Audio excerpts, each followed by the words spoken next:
So we're back from taking some personal responsibility, taken care of, and now we're going to talk about two other. One is the public health and lived experience, and the other one is industry, society, and the future. I have a lot to talk about that, the society part of it, because I think there will be some connections when it comes to the marijuana decriminalization, what we experience federally as well.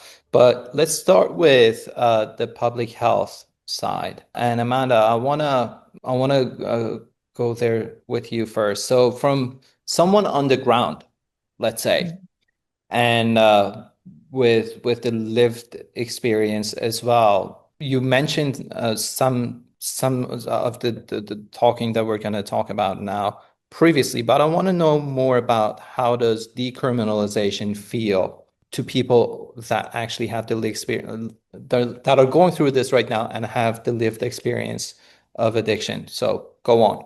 So from the perspective of someone who has the lived experience on the ground, how does decriminalization feel like? Does it ignore the root causes of Well, yeah, I think I spoke to that. I think, yeah. I shared about, my feelings around, sure, like what's the difference between, do you may not get arrested or this and that, but if it came to not addressing, the person and getting the help that they need, I think, I don't know, I go back and forth with different things. So this question around like lived and living experience, I know when it comes to people sitting with lived and living experience, a lot of the panels will have folks who are using still currently. Finding folks who have personal lived experience, who are in recovery, we need to use those voices. So I can only speak for myself. Yeah. And I've been on the other side for a long time, watching people die. So, I think like recovery without harm reduction is unrealistic. Harm reduction without pathways to healing is incomplete. We need both. People are dying in Alberta and in BC while waiting for recovery beds. People are dying in BC because there is no safe supply. Both models are failing in different ways. And that's how I look at different things. I try to open up my mind. I feel that, we're keeping people alive, and people are going into safe places. People are getting, not being arrested.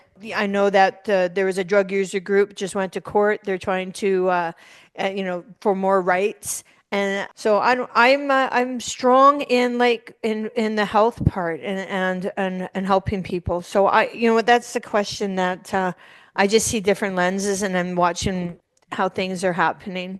That's what I got right now in this moment. Might change in a second here. Perfect. So Dr. Glee, go on. Well, let me shift this a little bit to the policing side. I worked in an organized crime agency of British Columbia for many years.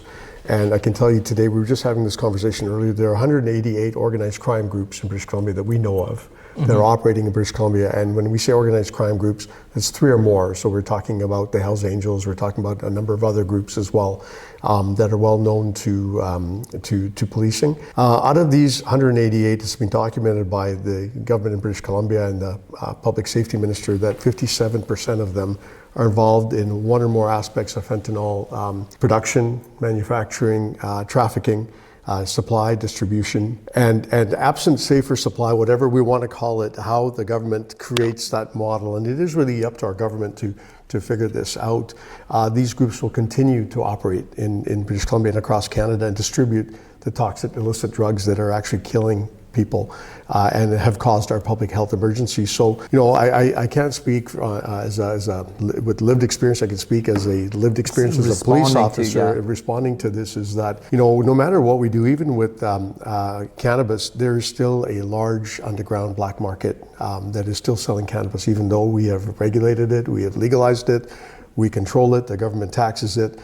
People still trust their dealer on the street to give them these drugs, and it's cheaper. So we have to figure this out. And one of the failures of decrim, I believe the biggest failure was the implementation. And with that implementation was not having the healthcare in place. Alberta has got, and you talked about the Portugal model earlier, Yes. Alberta's got a compassionate model. In Portugal, it was all about preparing the downstream pieces of that model. So it was to stop the trafficking, it was to get people into beds, into hospitals, and they were, I think, successful, depending on who you talk to and research-wise, but far better than what we did. They had planned it out much more thoughtfully than we had in British Columbia. So you mentioned implementation. What are the missing parts that because you mentioned this previously in our first segment. As someone who was responsible for responding to the crisis on the ground, what are the tools that you felt that you should have had and you didn't? That's number one. Okay. Number two is, how do you communicate these missing tools with the policymakers and those who, I think at some point you should have been one of the stakeholders that they talk to, or people like yourself, that they say, okay, we want to decriminalize hard drugs. Mm-hmm. What are the things that you need on the ground as a police force? And then if there's a missing part in the communication between you as a stakeholder to the government, then maybe it's also some level of stakeholder engagement missing element that has resulted on those tools that you didn't get at the first hand. So big questions. I'll start with saying that there are 4 levels of government that we should be talking about and talking to, including our First Nations, mm-hmm. Federal, provincial, and municipal or local. It was the federal government that provided the exemption. Let's not make that mistake. BC asked for the exemption. The federal government, Health Canada, agreed to the exemption in British Columbia to pilot the decrim program or initiative. After that, it was working groups at the ADM level, so deputy minister level, assistant deputy minister level, and then there were working groups of people like at my level, yes. Amongst different ministries talking about this. One of the things the police really asked for was to ensure that there would be the health care, the health pathways in place, and we were assured that there would be in place by the time decrim was implemented, and we had started the work on decrim a year earlier. So that was one area that I can say was a big gap because that mm-hmm. was not in play. The other piece was the training for the police. Police officers were not, and I take responsibility as one of the leaders in this initiative in Canada for the RCMP. We didn't have the training and the guidance in place for police officers. We were creating it as we were moving along. We didn't think it through very thoughtfully at the beginning and put in resources to make sure that we were ready for decriminalization. And we didn't look so far ahead. I know Erica, we talked about longer term approach here for evaluation. We were talking about having an evaluation plan in place. That never came to fruition. Even today, when we have walked back a number of the decrim pieces, we haven't even done the deep dive as to why and what could we do differently, or can we lift it back up again if we put these things back in play, because it's still here. It hasn't gone away per se. We've just walked back a number of the pieces behind it. So, I think the last big piece was the communication to the public. That was done very, very poorly. Mayors and councils were told kind of at the last minute, this is coming and this is what you need to know. And then questions around, can we use around schools and in parks and things like that. None of those things Small were businesses answered. Also, they were in impacted. Vancouver, they are heavily impacted. Crazy, yeah. So I'm just, going back to circle back around this is that no matter what, when we talk about drugs or we talk about anything that we prohibit or that we put regulations around, organized crime will find a way mm-hmm. to still take advantage and to build their economies through this type of activity. So, Erica? I think you touched on everything I would have said as well. I think you can see some of the issues with the policy rollout in terms of the inequitable impact on reduction of seizures and charges across the province. So in northern BC, you still, while they experienced the steepest decline in police seizures and charges, there was still a significant amount still happening under the decriminalization framework, which says there was an issue with how it's implemented. So speaking to exactly what you just said. Yeah, and I think it's unfortunate that we can have policies that maybe fairly or unfairly are being blamed for a whole range of societal ills, but instead of amending the policy in a stepwise fashion, or like, you know, maybe changing the threshold, or like changing like police training. And there's lots of different ways that we could be fixing the policy, but instead what we did is we rolled it back, which I think is really unfortunate, because it's been decades of research to substantiate the need for decriminalization. There's been UN groups calling for decriminalization across the world. Yeah, and to reverse it within a year and a half, that's really unfortunate. And I think that does speak to a lot of the implementation issues, but also just how The stigma issue. yeah. Well, the political is definitely right. Yeah. And it's so politically contentious, and it's like in the era of like a federal election, people who use drugs are a really easy red herring distraction from the real Oh, issues. for sure, yeah. You know, and I think that all of those things just combined and resulted into the reversal. So I think it's unfortunate. Yeah. Speaking of resources, Dr. Khalib, you mentioned something that actually was an important piece of that, and that was training. Now, I want to shift that question a little bit and say, when the government representatives come to you as an important part of this decrim process, what are their expectations from the police? Because I remember I was following New York's election, and Mamdani was talking about that, you know, police is there, and you know, different cultures here, the US and Canada is different, but what he was saying was that police is there to combat the crime. Police is not there to be the mental health professional. Is that the type of expectation that the government representatives, when they come to you, they want you to be also the psychologist on the ground as well? That's a really great question. I'm going to take you back to my time in Surrey, one of the largest, fastest growing communities in British Columbia and in Canada. I was posted to Surrey and asked to, we had 88 shootings that year, 25 homicides. The drug use was rampant, and I was asked and tasked to come up with some solutions to address some of these things. Nobody did it before me, nobody's gonna do it after me, all in a year and a half. But we looked at, again, just hearing you know, the term, I think I just heard you hear about the different ministries. We have multiple ministries. You know, silos of excellence, systems of none. Yeah. We don't talk to them. If we had a ministry I could create today, I would call it the Ministry of Alignment, getting all of them to talk to each other, as opposed to running down this way and going in this initiative and then doing this initiative, when they could be more efficient by doing the initiative together. So we created what we call Situation Table in Surrey, this Surrey Mobilization and Resiliency Table. We brought together all levels of government to sit down and say, if we can stop people from entering our criminal justice system, give them pathways of care, get them into the healthcare system, and avoid that entry into bad things. How do we do this? And one thing we learned was we needed common language. If I'm talking to a nurse or social worker or a counselor, I'm a police officer, I'm using 10-4, 10-6, 10-5, and they're using, you know, trauma-informed, compassionate. They're using a whole different language. We sat at a table and we decided that we would create an entry system here. When a police officer identifies a young person on the street that is about to enter into high-risk lifestyle, we can you know, bring that person, bring their, I guess, coordinate it so that we can have a discussion at that table about that person and say, the police don't own this responsibility. Who here is willing to help this 13-year-old girl who's not attended school, is using drugs, is pregnant, and is living with a guy who's a sex offender in a tent under the SkyTrain station? The police can't do any of that. And at 3 a.m, who do they call but the police? The analysis we conducted in 2014 in Surrey was out of 180,000 calls that the police attended, 37% of them were what I was trained to do.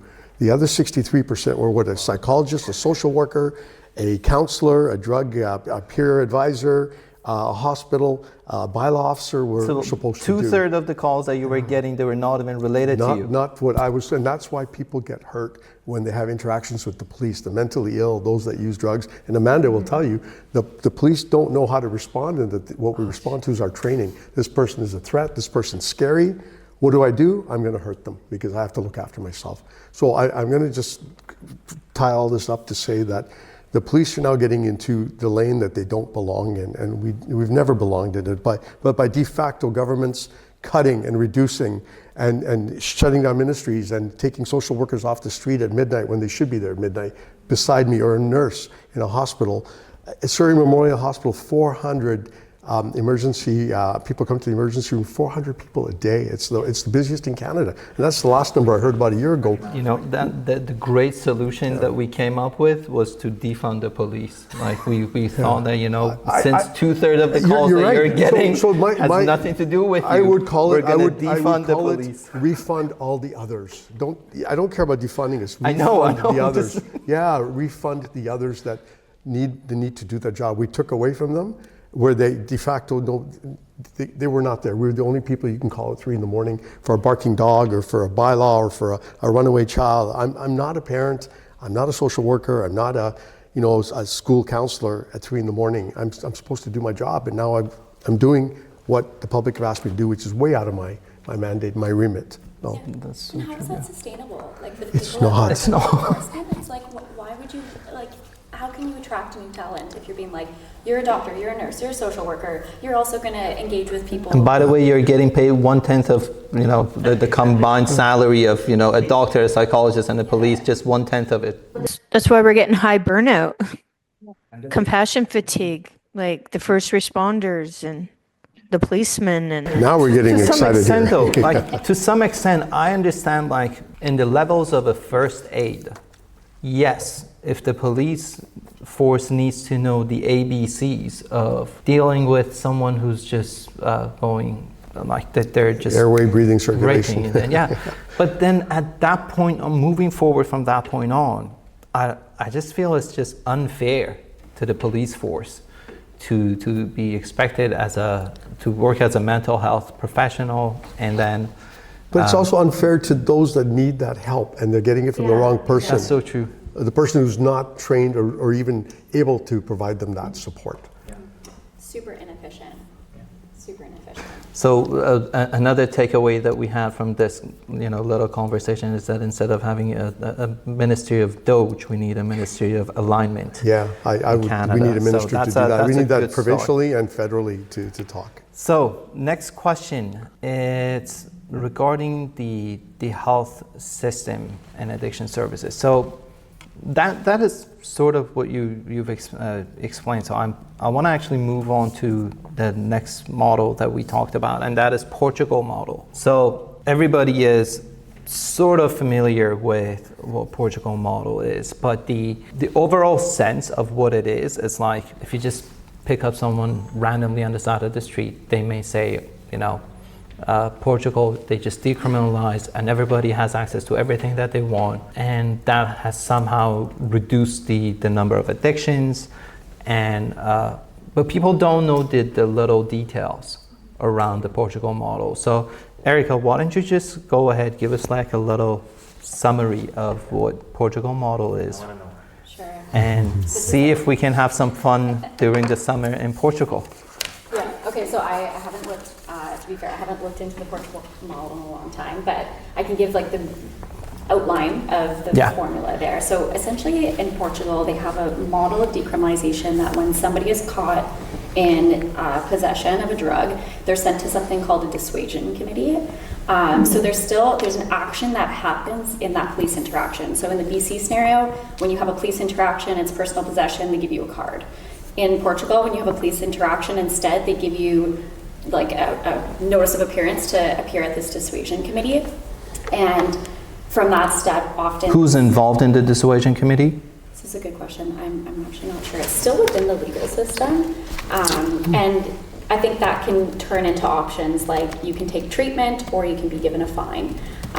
So I would say the Portugal model, in a sense, is less decriminalizing than the BC context, because in the BC context, you don't have any form of sanction or fine that comes with being caught in personal use of drugs for personal use. It's a social worker, psychiatrist, and an attorney.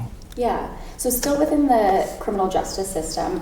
And then so that can result in fines, which we know from research, especially for people who use drugs that are socially marginalized or precarious. It keeps them cycling within cycles of poverty. So there's different things between the two models. I think the BC model is better in my opinion, even though think there was obviously issues with it. But yeah, we can talk about some of the outcomes with Portugal. I think it's really important to note, like, Portugal saw like huge declines in HIV, and that was the initial push for why they decriminalized in the early 2000s, and that's because when you have an environment of prohibition, people are scared, so they don't have access to harm reduction supplies like clean needles. They're sharing needles, they're hiding their substance use, and that can result in increases in HIV transmission. I see. And what they've seen post-decriminalization is huge reductions in HIV. But I think it's very important to note that decriminalization is really only designed to reduce interactions with law enforcement and the criminal justice system. It's not designed to do anything with the healthcare system. Like, it's not a silver bullet. So you need those investments in the healthcare system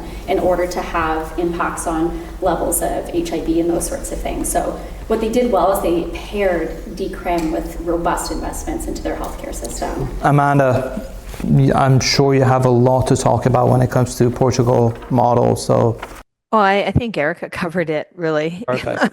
So Yeah. one thing I've heard at some point that the Portugal model would involve the family members of someone who is basically getting that notice to attend that dissuasion committee. First of all, do you know whether that is correct or not? I don't know either. I'm Okay. not that familiar with Because the what insights. I was thinking was, like, anyone who's like, I trust my family, and if the system would reach out to my family member to be part of the solution, that could be like the bridge between the authorities and me to get to a solution in a more compassionate way, let's say. So I don't know if that is part of that model. I think I was listening to Joe Rogan, and that part came up. So we just have to check that. So that's for the Portugal model. Now, when we compare that model with, let's say, what's happening down the stream in the BC pilot program that we had, what are the differences, let's say, that Portugal model, apparently we can say it's a success, but not what we had here in BC. So Amanda, you may want to go ahead on this one. So this is the thing, like, when everything kind of like started coming to a head for me, like with my own values and how I was helping people in Vancouver, all through the valley, lower mainland, and I just felt like there's parts of it that make sense, it's ideal, and then yet how it's playing out, it looks different, you know? I came to Alberta because I wanted to be part of the solution. Right.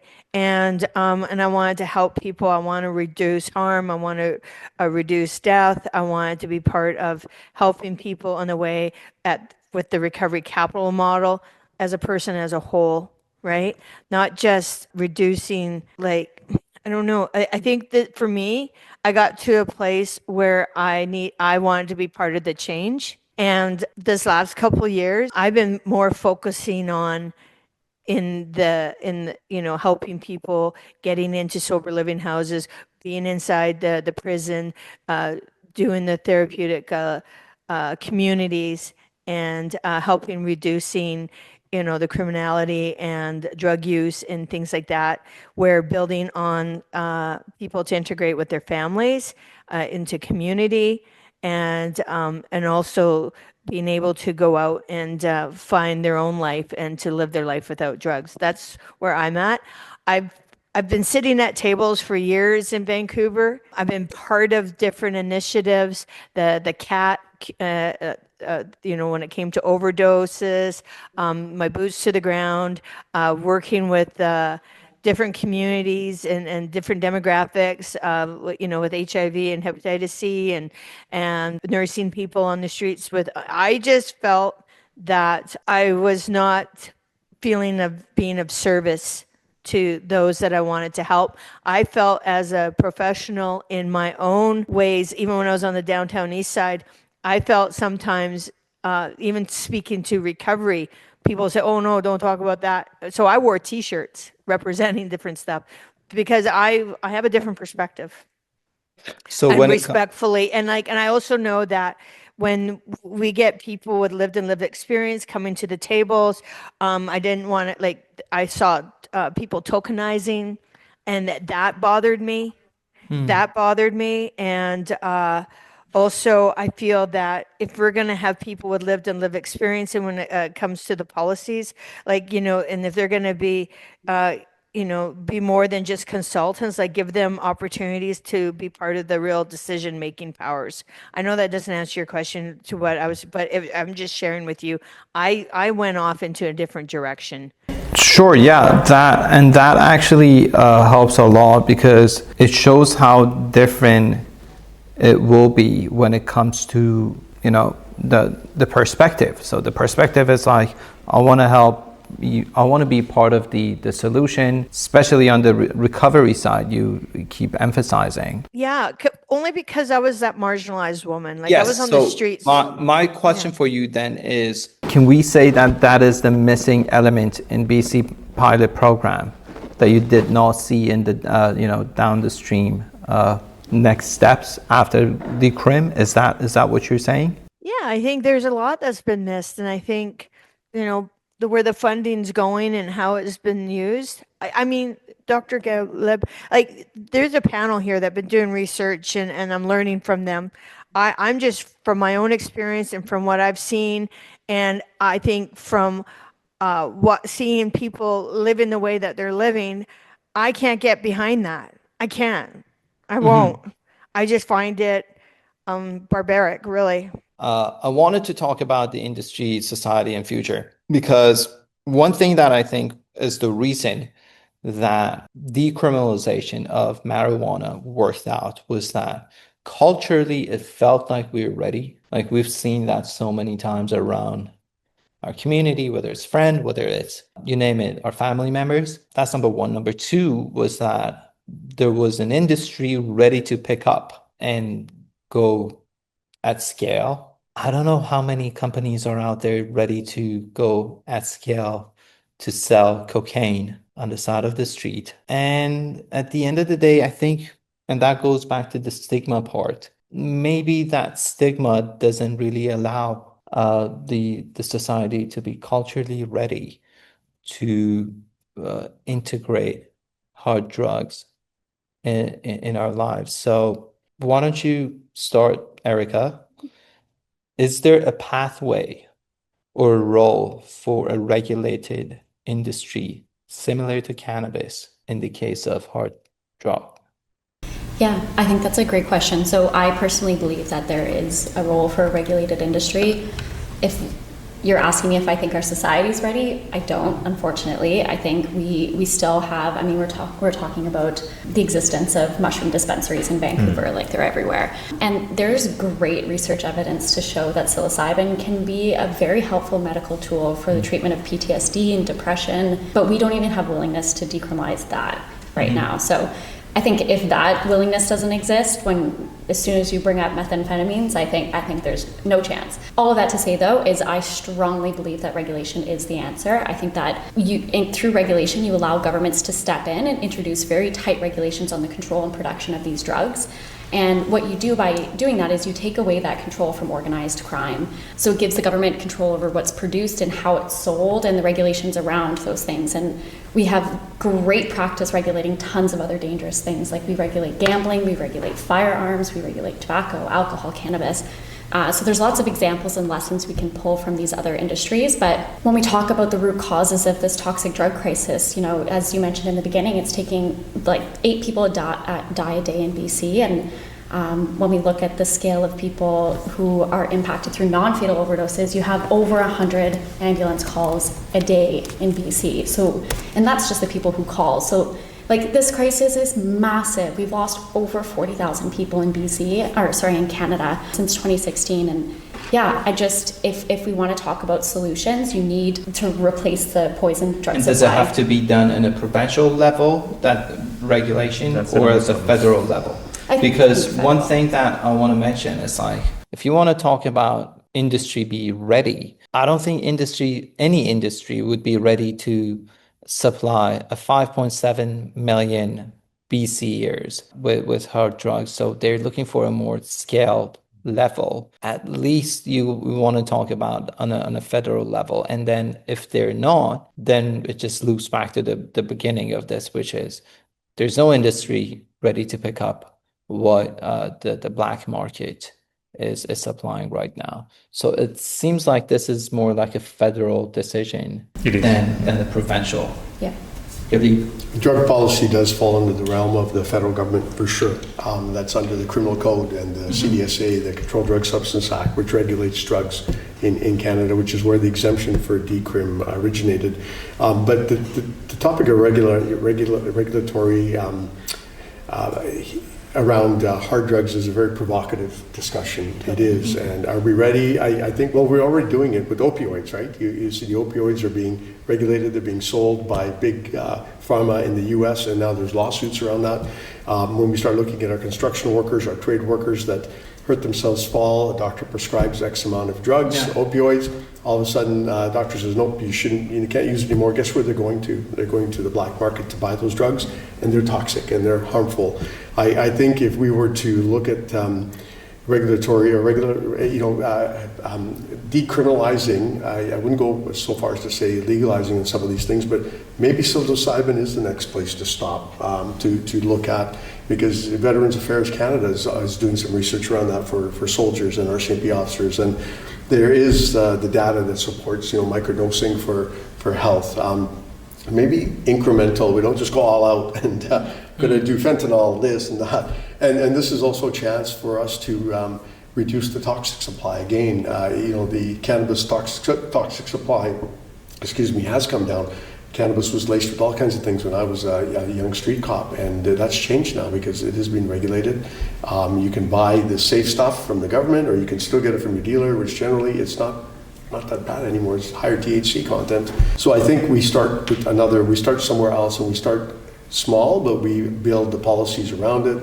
We build the implementation plan around it, and the regulations around that, and then see how that goes and evaluate it. We haven't even evaluated any. Yeah. We haven't even evaluated the cannabis, quite frankly.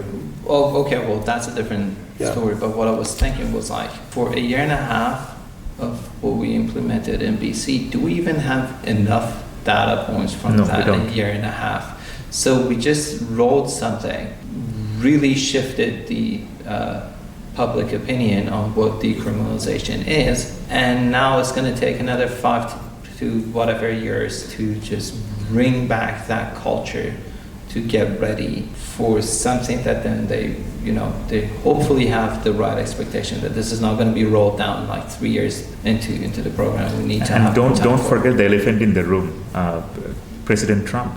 Yeah. Right? Don't forget. So I'm blunt about these things, by the way. So that's why I'm here, right? So we had this pushback because of him. Let's put it that way, right? Mm-hmm. So we thought, let's pause the decriminalization, whatever, for a bit until maybe President Trump is there. So no matter what you do federally, right? So it seems like we have to always make US happy, mm-hmm. right? So don't forget that part of the story too. Right? Yeah. We created fentanyl czar. I don't know and I know the man. He's a very capable man. He's a lawyer. He's an ex-senior police officer in ADM. Yeah. What is that position for? What is it doing? Yeah. It's because Trump asked for it. Policing it. Yeah. Okay. And Amanda, what do you think about this situation? So I want to make it a little bit more plausible to you. So let's say in a recovery model, where does the industry and the society fall under if we want to have a situation where decriminalization has started, and we want to have the recovery approach in that industry and the society from that lens, from the recovery lens? Well, I agree that society still sees drug use as, with stigma, and not from a health or a trauma issue, but from, addiction, and you used the word junkie earlier, that stuff. I think when it comes to recovery, okay, I'll just self-disclose, I know that I made arrangements to open my mind to ketamine therapy, mm-hmm. right? And this is having a lot of clean time behind me, and also seeing a psychiatrist, a psychologist, and a ketamine therapist, right? So I believe that, there's things when it comes to the brain, and there's lots of homework that I've done around it I was thinking that I might be benefiting at this time, but also this is like decades of recovery that I'm making the decision, and that I'm also running it by others and to get some of the supports that I need, right? At that time. I thinking, after losing my son 2 years ago to an overdose, and his father 3 years ago to an overdose, and having two children right now, adult children in treatment. Like, I'm thinking, and I have a son that's on the downtown east side right now, who is lost in all that, right? Would I want better for my kids. I want better for myself. I want better for community. I want better for other people's children. I don't want other people burying their kids before, so do I want, like, when it comes to recovery, I want recovery available to everybody and to everyone. And sometimes recovery is only available like if you got insurance money, or benefits. And like, why is it a doctor or a nurse able to get the treatment right away, whereas a working girl that says is on the street and that's pregnant and that's an IV user, and she's on a waiting list. So, like I said, I'm an advocate. I want people to get well. If people need to stabilize and do what they need to do, but I don't believe that it needs to be a life sentence to be on Suboxone. It doesn't need to be a life sentence or the message, oh, you can't get well, you have to stay on this medication forever or you'll die. I believe in abstinence, and I believe in that recovery is possible. And so I really grateful that I was able to get out before all this started happening. 'Cause So who knows that where I'd be. specific to the industries that are out there. So let's say if we want to have the recovery model, what are the, let's say, preparing that we need to have? What are the things that we need to do? For which industries do we need to do that in order to fulfill that recovery lens that you're talking about? So let's Oh, say, we need do we detox need? beds and Mhm. treatment centers, having beds available. When Dr. Gaylor was talking about, like, when you're finding someone at 3 in the morning and they're in distress, that, to have those resources available for the first responders to connect, people for the help that they need at that time. And I think, like, we need to have, like, more of service providers and a wraparound where we can come together as an alignment, as a community, that we all are in place to be able to do these things at those times. Like, recovery is not sometimes Feels like recovery a is a winter cheaper, sport. Sometimes recovery is a winter sport. People are in jail. People are in yeah. this and that. But once it gets warm out, the It surrender. feels like an actually a cheaper path than Well, it trying to costs find money to like a put them to jail. VC that goes and now backs a cocaine production on the side, and then the government has to come and buy this. So it feels like there's so much bureaucracy that would go that has to go hand in hand versus we already have the infrastructure for healthcare. Why don't we just Health-centered add more approach. to it? Yes. Why don't we just Health-centered add more to approach it? aimed at reducing stigma, encouraging volunteer access to care, you know. Yeah. I think there's a lot, like you mentioned, different gangs. There's lots of gangs out here in Alberta, and learning the system and the institutions, and being able to offer help. Like, what better places in corrections, where there's untreated people with mental health and addiction, and be able to get them onto a unit where they can start being peers helping peers, Yeah, and coming together to collaborate to help smash stigma, to build on some recovery pathways. for sure. Because we've lost like about 5, 10 minutes. I don't want to, because I gave you the promise that 1:30 is going to be 1:30. Last words. I want to ask it in this way. We initially invited Ken Sim in our conversations and say, if you had Ken Sim here, what are you going to say to him? Now, let's say we have Mark Carney and you want to have award with Mark Carney, drug decriminalization. And you have an elevator pitch, 30 seconds. Dr. Emerald, go on. So you know that I do that a lot, right? Yeah. Elevator pitches. Okay. So coming back to the same thing, the investment has to be long term in the healthcare system, right? In the treatment, more addiction specialists, peer mentors, as I completely agree with Amanda, more outreach teams. And there is a study actually says every $1 spent on those saves $4 to $7 for the economy. Okay. And stable long-term investment, no pilot, right? It's an issue we already very well aware of, highly researched, right, by people around us. So should not be any pilot project. Let's look at long-term investment now. Okay. Erica? Yeah, this is tough. I feel like there's a lot I would say, but I totally agree with everything that you said. Yeah, I think in the 6 years into a toxic drug crisis that has taken the lives of 40,000 people in Canada, I think it is totally unacceptable that we haven't made active moves towards reducing the number of deaths and the morbidity and mortality that have stemmed from this toxic drug crisis. We need a whole robust treatment system, wraparound services. We need housing for people. We need methods to replace the toxic drug supply. There's so many points of intervention that we could be investing here. And I like to be crude about it, like it saves money. Like it is the economically right thing to do, beyond it just being respecting the human rights of people. Did we have more death or less death during that 1.5 year of BC pilot program? Well, decriminalization was never positioned, I would argue, to replace the toxic drug supply, which is the root cause of the ongoing overdose crisis. So we had increases in death because we haven't done anything to reduce the drug supply, the toxicity of it.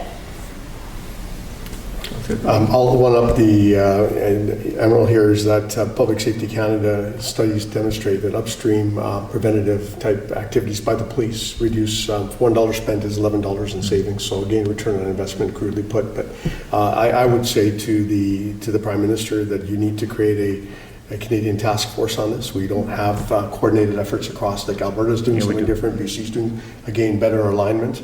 And then if I were to talk to the local mayors, I can tell you the one police department that has made an effort on this is the Delta Police Department. They've hired a social navigator, so the police officer doesn't have to deal with these things at 3 a.m. The social navigator comes to work and connects that wraparound, provides all those things, and that person is connected to all the different ministries and says, this 13-year-old needs this, makes those phone calls, and that wraparound is provided almost within 6 to 10 hours. And they've created these social navigator positions that are people trained to do that work, not the police, and identify where the help needs to come from. I think we need to look at this. That work that you did at Surrey Police Department, Still there? Still there? Over 1,500 people have had interventions by that table. That table is now mandated by the provincial government. We have 50 in British Columbia. The government is giving money for that table, allowing communities, some are indigenous based, some are culturally based, some are even for terrorism, for radicalization. Calgary's got one, we've got one in British Columbia called Shift, where somebody's on online looking at radicalization. It's discovered, we bring them to that table where we have potentially an imam or a spiritual leader or national security and people there to provide those services to that person. So it's gone in many different directions. I'm very proud of it. But we have over 50 now in British Columbia. Wow, that's good. And Amanda, you have Mark Carney on the call. Well, I'm going to tell them, hey, put on your runners. We're going for a walk. He's in your writing. We're going to get in line. Yeah, we're going to get in line and talk to a few people. What are you going to tell him in a 30 seconds let's regarding go for a decrim? walk. Oh yeah, he can come for a walk. I don't have anything to say to him. He can come and check it out himself and put on his runners and I'm sure you're going to take him to great places that then you can talk about decriminalization and how you want to take that I'd be interested what he has to say after he goes for a walk and he sees a few things that people are seeing every day. I agree. That's true. That he doesn't see it. So I have huge respect for Mark Carney, obviously, as an economist. There is no doubt. But the problem is, not only him, but for any politician at a very top level, right? Even if you talk about Mayor Ken Sim, you're not seeing that from the experience point of view. So I actually like Amanda's answer. You literally have to go for a walk, show him this is what's going on. Well, I'm just curious to know, like, You you smell think Ken Sim, when he's driving from his home to the the city hall. It I can doesn't say see so many things in public, but don't make me. Okay. He doesn't have to drive by that space. I drive by that space too. I don't see anything. You have to literally walk and go deeper, right? That's fair. Yeah. That's fair. Well, that's a wrap. I just realized as I was talking about that 30 seconds elevator pitch that I always start the conversation with recognizing that we're living in the unceded territories of Musqueam, Squamish, and Tsleil-Waututh nations. I didn't today, but there's always a room for, You can edit it at the beginning. Do that now. You can Pay say it now. respect. We actually can record it now and put it at the beginning. Yeah. That's it. But I just want to have it more genuine. So you know what? We're wrapping it up with recognizing the fact that we're living in an unceded territory of First Nations, of Tsleil-Waututh, Squamish, and Musqueam nations. So thank you, and that's it. We'll be back next month with talking about reconciliation. So that's it. Bye-bye. Thank you. Mhm. Nice Nice to to meet meet you, you. Amanda. Amanda, nice to meet you. It was great chatting with you. Yeah, it was great chatting with you all. Yeah, Have a great day. Bye. you too. Bye-bye.